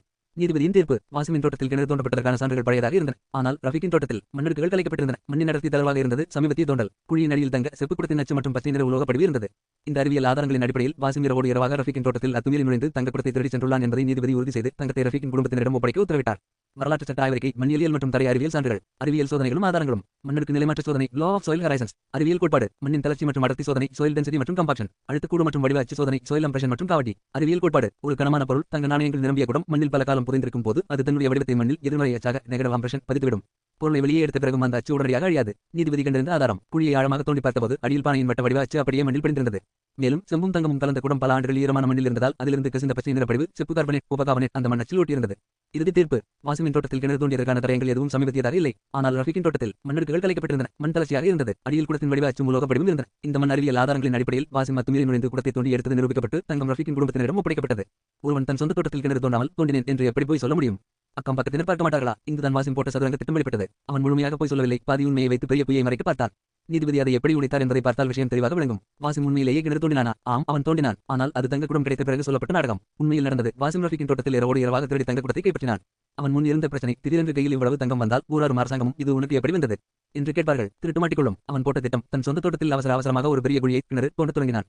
ஊராரை கூப்பிட்டு என் தோட்டத்தில் கிணறு தோண்டும் போது நிலத்திற்கு அடியில் இந்த தங்க குடம் கிடைத்தது என்று கதை அளந்தான். பக்கத்து வீட்டுக்காரனிடம் இது எப்படி பொய்யானது? வாசிம் தன் நிலத்தில் குழி தோண்டியது உண்மைதான். ஆனால் தங்கம் எந்த நிலத்திலிருந்து எடுக்கப்பட்டது என்பதில் தான் அவன் போய் சொன்னான். அவன் என் கிணற்றில் தங்கம் கிடைத்தது என்று சொன்னபோது நீதிபதி வாசிமின் தோட்டத்தில் கிணற்று தோண்டப்பட்ட மண்ணையும் ஆராய்ந்தார். வாசிமின் கிணற்று மண். வாசிம் அவசரமாக தோண்டிய கிணற்று மண்ணின் அடியில் எந்தவித தங்க செப்பு படிவுகளோ ஒரு குடம் புதைந்து கிடந்ததற்கான மண்ணச்சோ கம்ப்ரஷன் இருக்கவில்லை. கிணற்று களிமண். கிணறு தோண்டப்படும் ஆழத்தில் இருக்கும் மண் மிகவும் ஈரமாகவும் களிமண்ணாகவும் இருக்கும். அப்படிப்பட்ட சேற்று மண்ணில் தங்க குடம் புதைந்திருந்தால் குளத்தை சுற்றி சேறு ஓட்டி இருக்க வேண்டும். ஆனால் வாசிம் வைத்திருந்த தங்க குடத்தில் இருந்தது உலர் மணல் மற்றும் தோட்டத்தில் இருக்கும் மேல்மண், ட்ரை டாப் சாயில். ரஃபீக்கின் தோட்டம். அதே நேரம் ரஃபீக்கின் தோட்டத்தில் இருந்த குழியின் அடியில் தான் அந்த தங்க குடம் கச்சிதமாக உட்கார்ந்திருந்த வட்ட வடிவ அச்சும் தங்க செப்பு கசிவின் பச்சை நிறப்படிவும் இருந்தது. சுருக்கமாக வாசிம் நான் கிணறு தோண்டினேன் என்று சொன்னது உண்மை. ஆனால் அந்த கிணற்றுக்குள் தான் தங்கம் கிடைத்தது என்று சொன்னது பொய். தன் திருட்டை மறைக்கவும் சட்டப்பூர்வமாக அந்த தங்கத்தை சொந்தமாக்கிக் கொள்ளவும் தான் அவன் தன் தோட்டத்தில் கிணறு தோண்டுவது போல நாடகமாடினான். ஆனால் 2 எடுத்து மண்ணையும் ஆராய்ந்த நீதிபதி தங்கம் எடுக்கப்பட்ட அசல் இடம் ரஃபீக்கின் தோட்டம் தான் என்பதை அறிவியல் பூர்வமாக நிரூபித்துவிட்டார். வரலாற்று சட்ட ஆய்வறிக்கை, பானை மற்றும் கிணற்று மண் தரவியல் ஆய்வு. அப்பாசிய கலிபக நீதிமன்றம், எகிப்து. ஆய்வு செய்யப்பட்ட சான்றுகள். வாசிமின் தோட்டத்தில் தோண்டப்பட்ட கிணற்று மண் மற்றும் பறிமுதல் செய்யப்பட்ட தங்க குடம். தரவியல் நிபுணர் காதி அபூபக்கர் அல் பசே. கிணற்று பள்ளத்தின் மண்ணியல் ஆய்வு, forensic soil analysis of Wasim skill. Wasim தோண்டிய கிணற்று பள்ளத்திற்குள் தங்க குடம் புதைந்திருந்ததா? உலோக கசிவு மற்றும் வேதியியல் படிவு இன்மை, ஆப்சன்ஸ் ஆஃப் மெட்டாலிக் லீசன். அறிவியல் உண்மை. தங்கம், செம்பு அல்லது வெள்ளி பொருட்கள் ஈரப்பதமுள்ள மண்ணுக்குள் பல ஆண்டுகள் புதைந்திருக்கும் போது சுற்றியுள்ள மண்ணோடு வேதியியல் வினைபுரியும். செம்பு அல்லது வெண்கலம் கலந்த குடங்களில் இருந்து செப்பு கார்பனேட், கோபகார்பனேட் கசிந்து அதை தொட்டுக்கொண்டிருக்கும் மண்ணில் பச்சை அல்லது அடர் நீல நிறப்படிவை பாடன கிரீன் ஆக்சிடேஷன் உருவாக்கும். கண்டறிந்த ஆதாரம். வாசிம் தோண்டிய கிணற்றின் அடிமண், பக்கவாட்டு மண் மற்றும் தோண்டி எடுக்கப்பட்ட மண் குவியல்கள் அனைத்தையும் நீதிபதி ஆராய்ந்தார். இந்த ஒரு இடத்திலும் இத்தகைய உலோக ஆக்சிஜனேற்ற படிவுகளோ பச்சை நிற கசிவுகளோ காணப்படவில்லை. கட்டமைப்பு அச்சு மற்றும் வெற்றிட பழம் இன்மை, ஆப்சன்ஸ் ஆஃப் நெகட்டிவ் கம்ப்ரஷன். அறிவியல் உண்மை. ஒரு கனமான பொருள் தங்க நாணயங்கள் நிரம்பிய குடம் மண்ணில் பல காலம் புதைந்திருக்கும் போது அது தன்னுடைய வடிவத்தை மண்ணில் எதிர்மறை அச்சாக நெகட்டிவ் கம்ப்ரஷன் பதித்துவிடும். பொருளை வெளியே எடுத்த பிறகும் அந்த மண்ணின் அச்சு வடிவம் காவடி அப்படியே இருக்கும். கண்டறிந்த ஆதாரம். வாசிமின் கிணற்று பள்ளத்தின் அடியில் அத்தகைய எந்த ஒரு வட்ட வடிவ அச்சு பழமும் இருக்கவில்லை. மாறாக மண் வெட்டியால் புதிதாக வெட்டப்பட்ட சமமற்ற வெட்டுக்காயங்களும் டூல் மார்க்ஸ், தளர்வான மண் திரள்களுமே இருந்தன. குடத்தின் மேற்பரப்பு மற்றும் ஈரப்பதம் சார்ந்த ஆய்வு, microscopic moisture analysis of the pot. ஆய்வு வினா. குடத்தின் மேல் ஒட்டியிருந்த மண் கிணற்றின் ஆழத்து மண்ணோடு ஒத்துப்போகிறதா? களிமண் எதிரூலர் மேல்மண், கிளேவியஸ். Dry top soil boundary. அறிவியல் உண்மை. நிலத்தடி நீர்மட்டத்தை நோக்கி கிணறு தோண்டப்படும் போது 8 அடிக்கும் அதிகமான ஆழத்தில் இருக்கும் மண் அதிக ஈரப்பதத்துடனும் களிமண் துறைகளுடனும் சில்டான் கிளே இருக்கும். ஒரு குடம் கிணற்று ஆழத்தில் புதைக்கப்பட்டிருந்தால் அதில் களிமண் கெட்டியாக பிடித்துக் கொண்டு காய்ந்த பிறகும் கடினமான ஓடு போல ஹார்ட் கிரஸ்ட் போட்டிருக்கும். கண்டறிந்த ஆதாரம். வாசிமிடம் பறிமுதல் செய்யப்பட்ட தங்க குடத்தின் எடுக்குகள் அடியபாகம் மற்றும் கைப்பிடிகளில் ஒட்டியிருந்த மண் களிமண் அல்ல. அது உலர்மணல் மற்றும் இலைமட்டுகள் நிறைந்த மேல்மண், ட்ரை ஆர்கானிக் சாயில் ஆகும். மண்ணின் திகளவு மற்றும் ஆர்கானிக் கலவை, சோயில் பார்ட்டிகல் சைஸ் மற்றும் ஓவான கம்போசிஷன். அறிவியல் உண்மை. தோட்டத்தின் மேல்மண்ணில் தாவரங்களின் நுண்வேர்கள், காய்ந்த இலைத்துகள்கள், வண்டல் மணல் ஆகியவை அதிக அளவில் இருக்கும். கிணற்றின் ஆழமான மண்ணில் இவை இருக்காது. கண்டறிந்த ஆதாரம் பெருக்கடி கண்ணாடியின் மூலம் குடத்தின் மீது ஒட்டியிருந்த மண்ணை ஆராய்ந்தபோது அதில் ரஃபீக்கின் தோட்டத்தில் உள்ள மரங்களின் இலைத்துகள்களும் மேல்மண்ணின் மண்டல் துகள்களுமே இருந்தன. கிணற்று பள்ளத்தின் ஆழமான சாம்பல் நிற களிமண்ணின் தடயம் கூட அக்கூடத்தில் இல்லை. இந்த வேதியியல் மற்றும் இயற்பியல் சோதனைகளின் மூலம் தங்கக்குடம் வாசிமின் கிணற்று பள்ளத்திலிருந்து எடுக்கப்படவில்லை என்பதும் அது ரஃபீக்கின் தோட்டத்தின் மேல்மண்ணிலிருந்தே தோண்டி எடுக்கப்பட்டது என்பதும் ஐயமுடன் நிரூபிக்கப்பட்டது. அடுத்து வரலாற்று சட்ட ஆய்வறிக்கை மற்றும் தரவியல் விளக்கங்கள், குற்றவியல் நிகழ்வு முறைமை, தகவல் கசிவு மற்றும் மண் அழுத்த அச்சு ஆய்வு. ரஃபீக்கின் குடும்பத்தினருக்கு தெரியாமல் வாசிம் எப்படி திருடினான்? வீட்டின் கட்டமைப்பு மற்றும் ரகசிய அமைவிடம், ப்ராப்பர்ட்டி லேஅவுட் மற்றும் கன்சல்மெண்ட். ரஃபீக்கின் தோட்டம் மிகப்பெரிய நிலப்பரப்பை கொண்டது. அவர் தன் வீட்டின் பிரதான கட்டிடத்திலிருந்து தொலைவில் தோட்டத்தின் எல்லைப் பகுதியில் வாசிமின் வீட்டின் எல்லைக்கு அருகில் இருந்த மரத்தின் அடியில் கூடத்தை புதைத்திருந்தார். ரஃபீக் மட்டுமே அந்த இடத்தை அறிவார். தன் குடும்பத்தினருக்கு கூட அந்த சொத்தின் ரகசியத்தை கூறாமல் வைத்திருந்தார். தகவல் கசிந்த விதம், இன்ஃபர்மேஷன் லீக்கேஜ். ரஃபீக் இறப்பதற்கு சில நாட்களுக்கு முன்பு தீவிர காய்ச்சலில் சுயநினைவின்றி இருந்தபோது பிடற்றலில் டெலிரியம், எல்லை மரத்தின் அடியில் செம்பு என்று சில வார்த்தைகளை கூறியுள்ளார். அருகில் இருந்த வாசிம் எதை கேட்டுக்கொண்டான்? ரஃபீக் இறந்தவுடன் அவரது குடும்பத்தினர் துக்கத்தில் ஆழ்ந்திருந்த வேளையில் எல்லை சுவருக்கு மிக அருகில் இருந்த சாதகமான சூழ்நிலையை பயன்படுத்தி நள்ளிரவில் வாசிம் தோட்டத்திற்குள் அத்துமீறி நுழைந்து தோண்டியிருந்தான். குடும்பத்தினர் அறியாததற்கான காரணம், குடும்பத்தினருக்கு ரஃபீக் தங்கம் வைத்திருந்த விஷயம் தெரியுமே தவிர அது புதைக்கப்பட்டிருக்கிறது என்ற துல்லியமான விஷயம் தெரியவில்லை. ரஃபீக்கின் மறைவுக்கு பின் யதார்த்தமாக தோட்டம் முழுதும் அவர்கள் தேடத் தொடங்கிய போதுதான் எல்லையோர மரத்தின் அடியில் மண் தோண்டப்பட்டிருப்பதையும் சொத்து காணாமல் திருட்டு போயிருப்பதையும் கண்டறிந்தனர். மண்ணில் எதிர்மறை அச்சு நெகட்டிவ் இம்ப்ரஷன் எவ்வாறு உருவாகிறது? மண்ணின் இயற்பியல் அமுக்கம், சோயில் கம்பாக்டிங் கெமிஸ்ட்ரி. கனமான தங்க நாணயங்கள் நிரம்பிய குடம் மண்ணில் வைக்கப்படும் போது அதன் எடையால் கிராவிட்டி மற்றும் லோட் சுற்றியுள்ள மண்ணில் உள்ள காற்று மற்றும் நீர் வெளியேறி மண் துகள்கள் ஒன்றோடொன்று மிகவும் நெருக்கமாக இருக்கின்றன. சோயில் கன்சல்டேஷன், வடிவமாற்றம் மற்றும் நிலைப்புத்தன்மை, டிஃபர்மேஷன் மற்றும் ஸ்டெபிலிட்டி. பல ஆண்டுகள் கூட அதே இடத்தில் இருக்கும்போது மண் துகள்கள் கூடத்தின் வடிவத்திற்கு ஏற்பவே தங்களை அமைத்துக் கொள்கின்றன. குடத்தை வெளியே எடுத்த பிறகும் அந்த மண் சுவர்கள் உடனடியாக இடிந்து விழாமல் குடத்தின் வெளிப்பக்க வடிவத்தின் தலைகீழ் அச்சு நெகட்டிவ் இம்ப்ரஷன் மோல் அப்படியே தக்க வைத்துக் கொள்ளும். குடும்பத்தினருக்கு தெரிந்தும் அவர்கள் ஏன் முன்பே கேட்கவில்லை? உண்மையில் ரஃபீக்கின் குடும்பத்திற்கு தங்கம் புதைக்கப்பட்டிருப்பதே தெரியாது. குடும்பத்திற்கு தெரிந்த உண்மை, ரஃபீக் ஒரு பெரிய வியாபாரி, அவரிடம் நிறைய தங்கம் இருக்கிறது என்பது மட்டுமே குடும்பத்திற்கு தெரியும். அவர் அதை வீட்டில் உள்ள மரப்பெட்டியிலோ அல்லது பாதுகாப்பான இடத்திலோ வைத்திருப்பார் என்று மட்டுமே நினைத்தார்கள். ரஃபீக் அதை மறைத்த காரணம், பழங்காலத்தில் வங்கிகள், பாங்க்ஸ் இல்லாததால் பெருவணிகர்கள் தங்கள் மொத்த சொத்தையும் வீட்டில் வைத்தால் திருடர்கள் வந்துவிடுவார்கள் என்ற பயத்தில் குடும்பத்தினருக்கும் தெரிவிக்காமல் இரவோடு இரவாக தோட்டத்தில் புதைத்து வைக்கும் வழக்கம் இருந்தது. சாவுப்படுக்கையில் கேட்காதது ஏன்? ரஃபீக்கிற்கு திடீரென பக்கவாதம், ஸ்ட்ரோக் ஏற்பட்டு பேச்சு நின்று போனது. அவர் நோயுற்று இருந்த சில நாட்களும் சுயநினைவின்றி தான் இருந்தார். அதனால் குடும்பத்தினரால் அவரிடம் பணம் எங்கே என்று கேட்கவே முடியவில்லை. வாசிமிற்கு எப்படி தெரிந்தது ரஃபீக்கின் தோட்ட எல்லை சுவருக்கு மிக அருகில் வாசிமின் வீடு இருந்தது? ரஃபீக் யாருக்கும் தெரியாமல் நள்ளிரவில் தோட்டத்தில் தனியாக குழி தோண்டியதை பக்கத்து வீட்டுக்காரனான வாசிம் சிறு வயதில் எதேசையாக மாடியிலிருந்து பார்த்துவிட்டான். எனவே குடும்பத்தினருக்கு பணம் புதைக்கப்பட்ட விஷயமே தெரியாது. ரஃபீக் இறந்த பிறகு அவர்கள் வீட்டை தேடிய போது பணம் கிடைக்கவில்லை. அப்போதுதான் ஒருவேளை தோட்டத்தில் புதைத்திருப்பாரோ என்ற சந்தேகத்தில் தோட்டத்தில் தேட வந்தார்கள். அதற்குள் வாசிம் திருடிவிட்டான். மண்ணில் எதிர்மறை அச்சு நெகட்டிவ் இம்ப்ரஷன் உருவாகும் அறிவியல். இதில் உள்ள தூய இயற்பியல், பிசிக்ஸ் மற்றும் மண்ணியல், சோயில் மெக்கானிக்ஸ் அறிவியலை மற்றும் எளிமையாக பார்ப்போம். நீர் மற்றும் காற்று வெளியேறுதல், கம்பாக்ஷன். மண்ணில் எப்போதும் நுண்துளைகள் புஷ் இருக்கும். அவற்றில் காற்றும் நீரும் நிரம்பியிருக்கும். ஒரு கனமான பொருள் தங்கக்குடம் தொடர்ந்து ஒரு இடத்தில் அமர்ந்திருக்கும் போது அதன் ஈர்ப்பு விசையின் எடையால் கிராவிடேஷனல் ஃபோர்ஸ் மண்ணில் உள்ள காற்றும் நீரும் மெல்ல மெல்ல வெளியேறுகின்றன. துகள்கள் நெருக்கமாதல், சோயில் பாடுகள் அலைன்மெண்ட். காற்றும் நீரும் வெளியேறியதும் மண்ணின் நுண்துகள்கள் சோயில் கிரெயின்ஸ் ஒன்றுடன் ஒன்று மிகவும் நெருக்கமாக வந்து அந்த பானையின் வெளிப்பக்க வடிவம் எந்த வடிவில் இருக்கிறதோ அதே வடிவில் தங்களை அமைத்துக் கொண்டு இறுகிவிடும். வடிவம் மாறாமல் நிற்பது ஸ்ட்ரக்சரல் இன்டெகிரிட்டி ஆஃப் மோல். பல ஆண்டுகள் கழித்து அந்த பானையை வெளியே எடுக்கும் போது சுற்றியுள்ள மண் ஏற்கனவே தன் நுண்துளைகளை இழந்து பாறை போல இறுகிவிட்டதால் கம்பாக்ட் ஸ்டேட். பானை எடுத்த உடனே அந்த மண் குழி இடிந்து விடாது. பானை எந்த அளவில் இருந்ததோ அதே அளவிலான ஒரு காலியான வடிவக்கூடு மூழ்காவட்டி மண்ணுக்குள் அப்படியே நிலைத்து நிற்கும். இதைத்தான் தரை அறிவியலில் எதிர்மறை அச்சு நெகட்டிவ் இம்ப்ரஷன் என்கிறோம். ஒரு பொருளின் அசல் வடிவத்திற்கு நேர் எதிரான காலியான அச்சு வடிவம் மண்ணில் பதிந்து நிற்பதே இந்த அறிவியல் கோட்பாடு. வாசிம் பார்த்ததற்கும் அச்சு இம்ப்ரஷன் உருவாவதற்கும் உள்ள கால இடைவெளி. ரஃபீக் அந்த தங்க குடத்தை தோட்டத்தில் புதைத்தது 10 ஆண்டுகளுக்கு முன்பு. வாசிம் பார்த்தது 10 ஆண்டுகளுக்கு முன்பு ரஃபீக் நள்ளிரவில் யாருக்கும் தெரியாமல் தோண்டி புதைத்ததை. சாவுப்படுக்கையில் நடந்த கசிவு 10 ஆண்டுகள் கழித்து ரஃபீக் இறக்கும் தருவாயில் காய்ச்சல் பிதற்றலில் தோட்டத்து மரத்தடி என்று சொன்ன சில சொற்களை மட்டுமே வாசிம் கேட்டான். திருடிய நேரம் ரஃபீக் இருந்த அன்று இரவே வாசிம் தோட்டத்திற்குள் புகுந்து அந்த மரத்தடியை தோண்டி அடியில் இருந்த குடத்தை எடுத்துவிட்டான். தெளிவு, உடம் 10 ஆண்டுகளாக மண்ணுக்குள் புதைந்திருந்ததால் மட்டுமே அந்த எதிர்மறை அச்சு நெகட்டிவ் இம்ப்ரஷன் உருவாக முடிந்தது. வாசிம் புதைத்த உடனே எடுக்கவில்லை. 10 ஆண்டுகள் புதைந்திருந்த குடத்தை ரஃபீக் இருந்த அன்று இரவு தோண்டி எடுத்தான். மண்ணின் கட்டமைப்பு நிலைப்புத்தன்மை, ஸ்ட்ரக்சரல் ஸ்டெபிலிட்டி, ஈரப்பதமும் அழுத்தமும் சேர்ந்து அந்த மண்ணை ஒரு செங்கல் அல்லது பாறை போல இறுதி செய்துவிடும். பானையை எடுத்த பின் என்ன நடக்கும்? வாசிம் இரவோடு இரவாக பானையை தோண்டி எடுத்தபோது பானை இருந்த இடத்தில் ஒரு காலியான பானை வடிவப்பழம் மூழ்காவட்டி அப்படியே இருந்தது. அவன் அவசரத்தில் மேலோட்டமாக மண்ணை போட்டு மூடினாலும் அடியில் இருந்த அந்த இறுகிய மண் அச்சு அப்படியேதான் இருந்தது. நீதிபதி அந்த இடத்தை மீண்டும் தோண்டிய போது மேலிருந்த மண் தளர்ச்சியாகவும் அடியில் பானை அமர்ந்திருந்த மண் பகுதி கிண்ணம் போல இறுகிய அச்சாகவும் இருந்ததை கண்டுபிடித்தார். ரஃபீக் எப்பேற்பட்ட அப்பா, அவருடைய பிள்ளைகள் எப்பேற்பட்டவர்கள், அவர்களுக்கு இடையே இருந்த உறவுமுறை ரிலேஷன்ஷிப் டைனாமிக் என்ன? இதற்கான உளவியல் மற்றும் சமூகவியல் ரீதியான ஆய்வறிக்கை இதோ. ரஃபீக் அதிகாரமும் சந்தேகமும் நிறைந்த தந்தை, த ஆட்டோகிராட் மற்றும் சீக்கிரம் ஃபாதர். ரஃபீக் தன் குடும்பத்திற்கு தேவையான செல்வத்தை சேர்த்து வைத்த ஒரு பொறுப்பான வர்த்தகராக இருந்தாலும் ஒரு தந்தையாக அவர் மிகப்பெரிய தோல்வி அடைந்தவர். சந்தேக குணம் பாரண ரஃபீக் தன் குடும்பத்தினரையோ சொந்த பிள்ளைகளையோ கூட முழுமையாக நம்பவில்லை. நாம் சேர்த்த செல்வம் பிள்ளைகளுக்கு தெரிந்தால் அவர்கள் சோம்பேறியாகி விடுவார்கள் என்றோ அல்லது பண ஆசையில் தனக்கு ஆபத்து விளைவித்து விடுவார்கள் என்றோ அவர் அஞ்சினார். அதிகார மனப்பான்மை, குதிரலியன் ஸ்டைல். தான் சேர்த்த செல்வத்தை எங்கே வைத்திருக்கிறோம் என்பதை மனைவியிடமோ வளர்ந்த பிள்ளைகளிடமோ கூட சொல்லாமல் இரவோடு இரவாக புதைத்து வைக்கும் அளவிற்கு அவர் குடும்பத்திடம் இடைவெளியை பேணியிருக்கிறார். தொடர்பாடல் இன்மை, லாக் ஆஃப் கம்யூனிகேஷன். ஒரு தந்தை தன் குடும்பத்தினருடன் சுமமான உரையாடலில் இருந்திருந்தால் தன் வாழ்நாளின் இறுதியிலோ அல்லது நோய்வாய்ப்படும் போதோ சொத்து விவரங்களை தெளிவாக கூறியிருப்பார். ஆனால் அவர் பிதற்றலில் பேசும் அளவிற்கு தான் குடும்பத்துடன் தூரப்பட்டிருந்தார். பிள்ளைகள் சார்பு நிலையும் அறியாமையும் கொண்ட வாரிசுகள், த டிபெண்டன்ட் மற்றும் நைவ் சில்ட்ரன். தந்தையின் அளவுக்கு அதிகமான கட்டுப்பாட்டினாலும் தகவல்களை மறைத்ததனாலும் பிள்ளைகள் சுயசார்பற்றவர்களாகவும் உலக அறிவு குறைந்தவர்களாகவும் வளர்ந்திருக்கிறார்கள். தந்தையை சார்ந்தே வாழ்தல், அப்பாவிடம் பெருஞ்செல்வம் இருக்கிறது என்பது பிள்ளைகளுக்கு தெரியும். ஆனால் அதை எப்படி நிர்வகிப்பது, அது எங்கு இருக்கிறது என்று கேட்கும் தைரியமோ அல்லது உரிமையோ அவர்களுக்கு இருக்கவில்லை. செயலற்ற தன்மை, பாசிவட்டி. அப்பா உயிருக்கு போராடி கொண்டிருக்கும் போதோ அல்லது நோய்வாய்ப்பட்ட போதோ கூட அடுத்து குடும்பத்தை எப்படி நடத்துவது என்ற தொலைநோக்கு பார்வை அவர்களுக்கு இல்லை. அப்பா இறக்கும் வரை சும்மாவே இருந்துவிட்டு அவர் இறந்த பிறகு வீட்டை தேடத் தொடங்கியது அவர்களின் அறியாமையை காட்டுகிறது. பாதுகாப்பற்ற உணர்வு, இன்செக்யூரிட்டி. தந்தை தங்களிடம் எதையோ மறைக்கிறார் என்ற உணர்வு அவர்களுக்கு இருந்திருக்கும். இது தந்தைக்கும் பிள்ளைகளுக்கும் இடையே ஒரு பய உணர்வையும் இடைவெளியையும் மட்டுமே உருவாக்கியிருக்கும். தந்தை பிள்ளைகள் உறவுமுறை, ஃபாதர் சைல்ட் ரிலேஷன்ஷிப் டைனாமிக். இந்த குடும்ப அமைப்பில் இருந்தது அன்பான தோழமையான உறவு அல்ல, பயமும் அதிகாரமும் கலந்த ஒரு இடைவெளி கொண்ட உறவு. உறவின் அம்சம், குடும்பத்தில் நிலவிய நிலைமை.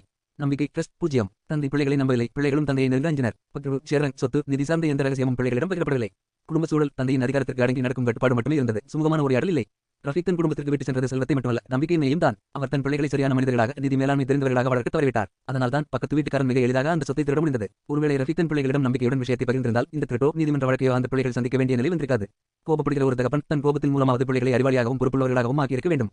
அதை செய்யாமல் அவர்களை பயந்தாங்கொள்ளிகளாகவும் முட்டாள்களாகவும் மாற்றியிருக்கிறான் என்றால் அவன் கோபமே ஒரு புத்தி கெட்ட சுயநலமான கோபம்தான் என்பதை ரஃபீக்கின் உளவியலை அனுபவமாக பிறந்து காட்டுகிறது. இதனை பற்றிய விரிவான உளவியல் மற்றும் சமூகவியல் ஆய்வறிக்கை இதோ. ரஃபீக்கின் போலி ஆளுமையும் பிள்ளைகளை முட்டாளாக்கிய அறிவற்ற கோபமும். ஆய்வுப்பொருள்: தந்தையின் சுயநல அதிகாரமான பன்மை, தவறான கோபம் மற்றும் பிள்ளைகளின் ஆளுமை சிதைவு. Deconstruction of toxic fatherhood. ரஃபீக்கின் கோபம் அறிவாளித்தனமா அல்லது புத்தி கெட்ட சுயநலமா? ரஃபீக்கின் கோபம் பிள்ளைகளை நல்வழிப்படுத்த பயன்பட்ட கண்டிப்பு டிசிப்ளின் அல்ல, அது அவனுடைய சுயநலத்தையும் பயத்தையும் மறைக்க பயன்பட்ட அதிகார ஆயுதம், கண்ட்ரோல் மெக்கானிசம். பயத்தால் வந்த கோபம். பணம் கையை விட்டு போனால் பிள்ளைகள் தன்னை மதிக்க மாட்டார்கள், தனக்கு ஆபத்து வந்துவிடும் என்ற பயம் அவனுக்குள் இருந்தது. அந்த பயத்தை மறைக்கவே அவன் எப்போதும் கோபக்காரனாக நடித்தான். பிள்ளைகளை சரி செய்யாத காரணம், பிள்ளைகளை தட்டி கேட்டு அவர்களை பொறுப்புள்ளவர்களாக மாறினால் அவர்கள் கேள்வி கேட்க தொடங்கி விடுவார்கள். பணம் எங்கே, சொத்து எங்கே என்று கணக்கு கேட்பார்கள். பிள்ளைகள் அறிவாளியானால் தன் அதிகாரம் செல்லாது என்பதால் அவன் அவர்களை வளரவே விடவில்லை. போலி ஆளுமை. உண்மையான அறிவாளி கோபப்பட்டால் அந்த கோபத்தின் முடிவில் ஒரு பாடம் இருக்கும். ஆனால் ரஃபீக்கின் கோபம் பிள்ளைகளை பயமுறுத்தி ஒடுக்கி தன் கட்டுப்பாட்டிற்குள் வைப்பதற்காக மட்டுமே பயன்பட்டது. இது முழுக்க முழுக்க புத்தி கெட்ட சுயநலமான கோபம். பிள்ளைகள் ஏன் முட்டாள்களாகவும் பொறுப்பற்றவர்களாகவும் மாறினார்கள்? ஒரு வீட்டில் தந்தை எப்போதும் எந்த காரணமும் இன்றி அதிகாரம் செலுத்திக் கொண்டே இருந்தால் அங்கு வளரும் பிள்ளைகளுக்கு உளவியல் ரீதியாக 3 மாற்றங்கள் நடக்கும். கற்றறிந்த செயலினை லேர்ன்ட் ஹெல்ப்லெஸ்னஸ். நாம் என்ன செய்தாலும் அப்பா கோபப்பட போகிறார், எதை செய்தாலும் தப்பு என்றுதான் சொல்லப் போகிறார் என்ற எண்ணம் பிள்ளைகளுக்கு வந்துவிடும். அதனால் அவர்கள் எந்த ஒரு புதிய முயற்சியையும் எடுக்காமல் சுயசிந்தனையை இழந்து முட்டாள்களாக மாறுகிறார்கள். பொறுப்பை தட்டுக்கழித்தல். அப்பா எல்லாவற்றையும் தன் கட்டுப்பாட்டில் வைத்திருக்கும் போது பிள்ளைகளுக்கு குடும்பத்தை பற்றியோ எதிர்காலத்தை பற்றியோ பொறுப்புணர்வு வராது. எல்லாத்தையும் அப்பாவை பார்த்துக்கிட்டும் என்று பொறுப்பற்று போய்விடுவார்கள். பயத்தால் வந்த மௌனம். அப்பா சாக கிடக்கும் போது கூட பிள்ளைகள் பணம் எங்கே என்று கேட்காததற்கு காரணம் மரியாதை அல்ல, அடிமைத்தனமான பயம். கேட்க போய் மீண்டும் அவன் கோபப்பட்டு திட்டவோ அல்லது வீட்டை விட்டு துரத்தவோ செய்து விடுவானோ என்ற பயமே அவர்களை முடுக்கி போட்டது. ஒரு தகப்பனாக ரஃபீக் முழுமையாக தோற்று போனது ஏன்? ரஃபீக் வியாபாரத்தில் செய்திருக்கலாம், நிறைய தங்கத்தை சேர்த்திருக்கலாம், ஆனால் தகப்பனாக அவன் பூஜ்யம். ஒரு நல்ல தகப்பன் செய்வது ரஃபீக் செய்த புத்தி கெட்ட காரியம் ஒப்பீடு. கோபத்தின் மூலம் தவறுகளை சுட்டிக்காட்டி பிள்ளைகளை அறிவாளியாக்குவது. கோபத்தின் மூலம் பிள்ளைகளை பயமுறுத்தி அவர்களை சிந்திக்க விடாமல் முட்டாளாக்கியது. பிள்ளைகள் மேல் நம்பிக்கை வைத்து நிதியை நிர்வகிக்க கற்றுக் கொடுப்பது. பிள்ளைகள் மேலேயே சந்தேகப்பட்டு சொத்தை இரவோடு இரவாக திருடன் போல புதைத்து வைத்தது. தன் மறைவுக்கு பின் குடும்பம் வாழ வழிகாட்டுவது. தன் சுயநலத்தால் குடும்பத்தை நடுத்தருவில் நிற்க வைத்து பக்கத்து வீட்டுக்காரன் திருட வழிவகுத்தது. ரஃபீக்கின் கோபம் புத்தி கெட்ட கோபமே. அவன் தன் பயத்தையும் சுயநலத்தையும் மறைக்க கோபத்தை பயன்படுத்தினானே தவிர பிள்ளைகளை உருவாக்க பயன்படுத்தவில்லை. பிள்ளைகளை அறிவாளியாக்கினால் தன் ஆதிக்கம் போய்விடும் என்று நினைத்த அவனுடைய குறுகிய புத்தியை இறுதியில் அவன் சேர்த்த மொத்த தங்கமும் பக்கத்து வீட்டுக்காரன் கைக்கு போக காரணமாயிற்று. சுயநலமும் தவறான கோபமும் கொண்ட ஒரு தகப்பன் தன் குடும்பத்தையே எப்படி அழிப்பான் என்பதற்கு ரஃபீக் ஒரு தெளிவான உதாரணம். நாம் இதுவரை வழக்கின் தடயவியல் சான்றுகள், மண் சாயவேதியியல், அச்சு, குற்றவாளியின் தந்திரம், வாசிமின் நாடகம் மற்றும் பாதிக்கப்பட்ட குடும்பத்தின் உளவியல், ரஃபீக்கின் நச்சு தந்தை ஆளுமை ஆகியவற்றை விரிவாக பிறந்து பார்த்துவிட்டோம். இருப்பினும் குற்றவியல் மற்றும் சமூகவியல் கோணத்தில் நாம் இன்னும் கவனிக்க தவறிய முக்கிய புள்ளிகள். சமூக கட்டமைப்பு. ஊர்மக்களின் மௌனமும் போலி சாட்சியமும். கேள்வி: வாசிம் இரவோடு இரவாக தன் தோட்டத்தில் கிணறு தோண்டிய போது ஊர்மக்கள் யாரும் சந்தேகப்படவில்லையா? வாசிம் தன் குற்றத்தை மறைக்க ஊர்மக்களுக்கு விருந்து வைத்தோ அல்லது கைகூலி கொடுத்தோ தன் பக்கம் இழுத்திருக்க வாய்ப்புள்ளது. இந்நிலத்தில் கிணறு வெட்டும் போதுதான் தங்கம் கிடைத்தது என்று வாசிம் நாடகமாடிய போது அதை நம்பிய ஊர்மக்கள் அவனுக்கு ஆதரவாக சாட்சி சொல்ல நீதிமன்றத்திற்கு வந்தார்கள். ஒரு புயன் ஊரியை எப்படி தன் கதைக்கு சாட்சியாக்கினான் என்ற சமூகவியல் கோணத்தை நாம் ஆராயவில்லை. சட்ட மற்றும் நிதி மேலாண்மை, லீகல் மற்றும் இன்ஹெரிடன்ஸ் ஆஸ்பெக்ட். கேள்வி: அப்பாசிய கலிபக சட்டப்படி இஸ்லாமிக் ஜூரிஸ்ப்ருடன்ஸ் ஃபீ புதையல் யாருக்கு சொந்தம்? ரஃபீக் தன் சொத்தை நிலத்தில் புதைத்து வைத்ததால் அது சட்டப்படி ரிகஸ் புதையல் என்ற பிரிவின் கீழ் வருகிறதா அல்லது வாரிசு உரிமை சொத்து இன்ஹெரிடன்ஸ் என்ற பிரிவின் கீழ் வருகிறதா? வாசிம் திருடியது நிரூபிக்கப்பட்டாலும் அரசுக்கு சேர வேண்டிய வரி கம்ஸ் 20 விழுக்காடு போக மீதி தங்கம் பிள்ளைகளுக்கு சேருமா அல்லது ரஃபீக் முறையான உயில் வில் ஆசியா எழுதாததால் அரசு கருவூலத்திற்கு பேட்டல் மால் செல்லுமா என்ற சட்ட போராட்டத்தை நாம் பார்ப்போம். ரஃபீக்கின் மனைவியின் பங்கு, த சைலண்ட் மதர்ஸ் ரோல். கேள்வி: இந்த குடும்பத்தில் தாய் அல்லது மனைவியின் நிலை என்ன? ரஃபீக் தன் பிள்ளைகளிடம் மட்டும்தான் அதிகாரத்தை காட்டினானா அல்லது தன் மனைவியையும் முற்றிலும் முடக்கி வைத்திருந்தானா? ரஃபீக்கின் பிதற்றலை கேட்டு வாசிம் திருட முடிகிறது என்றால் பக்கத்து வீட்டுக்காரன் வீட்டுக்குள் கேட்கும் அளவுக்கு சத்தமாக பேசிய பிதற்றலை அருகிலிருந்து பணிவிடை செய்த மனைவியை கவனிக்கவில்லை அல்லது கவனிக்க முடியாத அளவுக்கு அவள் ஒடுக்கப்பட்டிருந்தாளா? இந்த 3 புள்ளிகளில் ஊர்மக்களின் சாட்சியம், புதையல் சட்ட நடைமுறை, மனைவியின் மௌனம் பற்றி மேலதிகமாக ஆராய வேண்டும். வரலாற்று சட்ட மற்றும் உளவியல் ஆய்வறிக்கை. சமூக கட்டமைப்பு. அப்பாசிய வாரிசு சட்ட நடைமுறைகள் மற்றும் குடும்ப அமைப்பின் முறை ஆய்வு. சமூக கட்டமைப்பு. ஊர்மக்களின் மௌனமும் போலி சாட்சியமும், சோஷியல் டைனாமிக்ஸ் மற்றும் ஃபால்ஸ் விட்னஸ். வாசிம் ஊர்மக்களை தன் பக்கம் திருப்பிய தந்திரம். ரஃபீக்கின் தோட்டத்தில் தங்கத்தை கைப்பற்றியவுடன் அவன் அதை தன் நிலத்தில் கொண்டு வந்து வைத்துவிட்டு ஓரி கூட்டினான். தான தர்ம நாடகம், ஸ்ட்ராட்டஜிக் சாரதி. தங்கம் கிடைத்த செய்தி பரவியவுடனேயே வாசிம் ஊரின் முக்கிய பெரியவர்களுக்கும் பள்ளிவாசலுக்கும் இமாமிற்கும் பெரிய அளவில் தர்ம காரியங்களை செய்வதாக வாக்குறுதித்தான். ஏழைகளுக்கு உணவு வழங்கி தன்னை தெய்வீக ஆசி பெற்ற நபர் போல காட்டிக்கொண்டான். சமூக ஏற்பு. சோஷியல் வாலடேஷன். ஊர்மக்கள் வாசிமின் கிணற்றுக்குள் இறங்கி அழியை பார்க்கவில்லை. அவன் காண்பித்த தங்கப்படுத்தையும் அவன் நிலத்தில் தோண்டப்பட்டிருந்த புதிய குழியையும் மட்டுமே பார்த்தார்கள். ஒருவன் தன் சொந்த நிலத்தில் உழைத்து தோண்டும் போது இறைவன் அவனுக்கு கொடுத்திருக்கிறான் என்ற எளிய நம்பிக்கையை வாசிம் அவர்களுக்குள் விதைத்தான். நீதிமன்றத்தில் போலி சாட்சியம் எழுந்த விதம். நீதிபதி விசாரணையை தொடங்கிய போது வாசிமிற்கு ஆதரவாக ஊரிலிருந்து 4 சாட்சிகள் வந்தனர். சாட்சிகளின் வாக்குமூலம்: வாசிம் தன் நிலத்தில் கிணறு தோண்டியதை நாங்கள் பார்த்தோம். தோண்டி முடித்ததும் அவன் தங்க குடத்தோடு வெளியே வந்ததையும் பார்த்தோம். நீதிபதியின் குறுக்கு விசாரணை. நீதிபதி அவர்களிடம் நீங்கள் அவன் குழி தோண்டியதை பார்த்தீர்களா அல்லது எதை பார்த்தீர்கள் என்று கேட்டார். வெளிப்பட்ட உண்மை: சாட்சிகள் வாசிம் குழி தோண்டியதையும் பின் குடத்துடன் நின்றதையும் மட்டுமே பார்த்தார்களே தவிர வேறதையும் பார்க்கவில்லை. வாசிம் தான் திட்டமிட்ட நாடகத்தின் மூலம் ஊர்மக்களை தெரியாமலேயே தன் புயலுக்கு சாட்சிகளாக பயன்படுத்த பார்த்து மாட்டிக்கொண்டான். சட்ட மற்றும் நிதி மேலாண்மை. அப்பாசிய கலிபக சட்ட போராட்டம், ஃபீ மற்றும் லீகல் அசெட் டிஸ்ட்ரிபியூஷன். இஸ்லாமிய சட்ட முறைமையில் இஸ்லாமிக் ஜூரிஸ்ப்ருடன்ஸ் ஒரு நிலத்தில் கிடைக்கும் தங்கம் அல்லது புதையல், ரிகஸ் மற்றும் மிசாத் இன்ஹெரிடன்ஸ் ப்ராப்பர்ட்டி ஆகிய 2 பிரிவுகளில் எதில் வரும் என்பதை தீர்மானிப்பதே வழக்கின் முதன்மை அம்சமாகும். ரிகஸ் பண்டைய புதையல். சட்டவிதி. வரையறை: உரிமையாளர் யார் என்று தெரியாத பல நூற்றாண்டுகளுக்கு முன் புதைக்கப்பட்ட பண்டைய நாகரிகங்களின் நாணயங்கள் தங்கம் ரிகஸ் எனப்படும்.